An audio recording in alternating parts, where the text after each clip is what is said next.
Salut, c'est Apo86. Aujourd'hui, on revient sur un film de science-fiction culte des années 80, Blade Runner.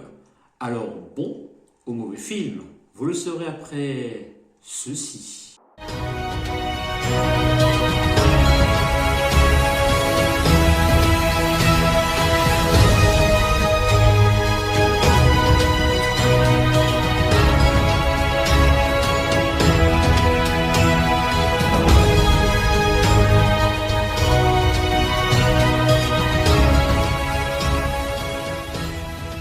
Sorti initialement en 1982 et adapté d'un livre de Philip K. Dick, Blade Runner est considéré comme un pionnier du style cyberpunk. L'action du film nous emmène dans un monde uchronique en 2019 où l'humanité a créé des êtres artificiels, les réplicants. Une génération donc de réplicants, les Nexus 6, sont dotés d'une force et d'une agilité supérieure à toutes les générations précédentes, et ils sont également dotés d'une intelligence égale à la nôtre. Après une rébellion de Nexus 6 sur une colonie de l'espace, les réplicants, surtout les Nexus 6, sont déclarés tout simplement illégaux sur Terre. Tout réplicant dans l'illégalité risque la peine de mort et est traqué par une brigade spéciale de la police appelée les Blade Runners. On ne parle pas d'exécution, mais de retrait. Dans le film, Rick Deckard, interprété par Harrison Ford, un ancien policier, reprend donc du service pour traquer les Nexus 6, un groupe de Nexus 6 mené par l'énigmatique Roy Batty, interprété par l'excellent Rutger Hauer. Alors, il faut savoir que le film a accouché un petit peu dans la douleur. La cause, simplement une production très difficile qui a chaque fois rejeté toutes les versions présentées par Ridley Scott et qui ont fait de grosses coupes dans les rushs originaux.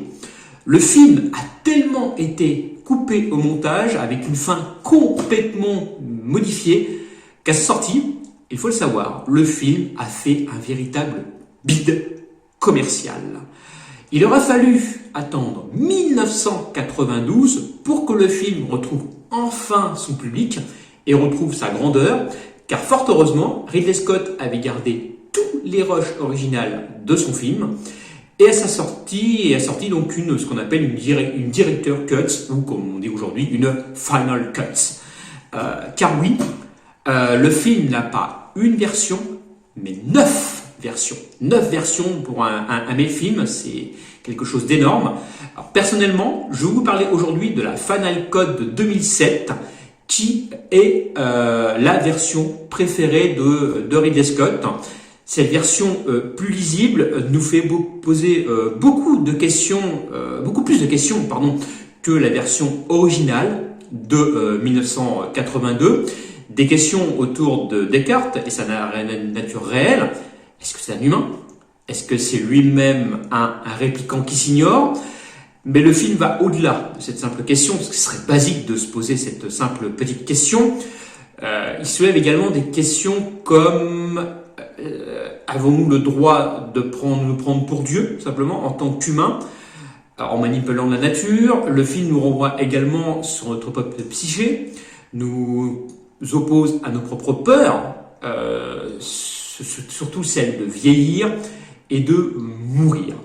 Au-delà de ce questionnement, le film reste et restera une pure chef-d'œuvre graphique sans précédent, avec son ambiance sombre, oppressante, glauque, bref, les bases mêmes, que je vous ai dit, du cyberpunk qu'on peut retrouver dans le jeu éponyme, le jeu de rôle éponyme Cyberpunk.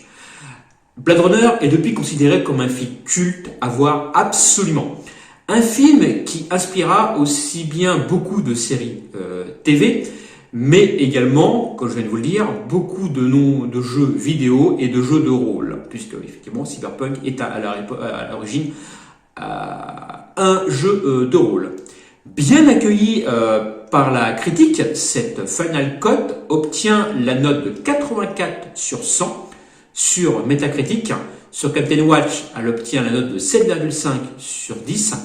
Et quant à moi, je vais lui mettre tout simplement la note de 9 sur 10, puisque ça reste pour moi un excellent film à voir absolument si on est un peu fan de cinéma et surtout de science-fiction. Je ne peux que vous recommander ce chef-d'œuvre disponible actuellement sur Netflix. Je ne sais pas combien de temps il va rester, mais là il est toujours disponible sur Netflix, ainsi que Blade Runner 2049, qui est considéré un peu comme la suite de ce premier Blade Runner. Donc je vous ai parlé un petit peu en critique à chaud, mais je me permettrai peut-être de faire une version beaucoup plus longue de ce film. Dites-moi ce que vous avez pensé de cette vidéo, de ce retour sur un petit peu court, vacances oblige. J'ai pas pu m'étaler de faire de grosses recherches sur le film. Moi, je vous dis à plus et surtout, gardez l'esprit critique. Salut!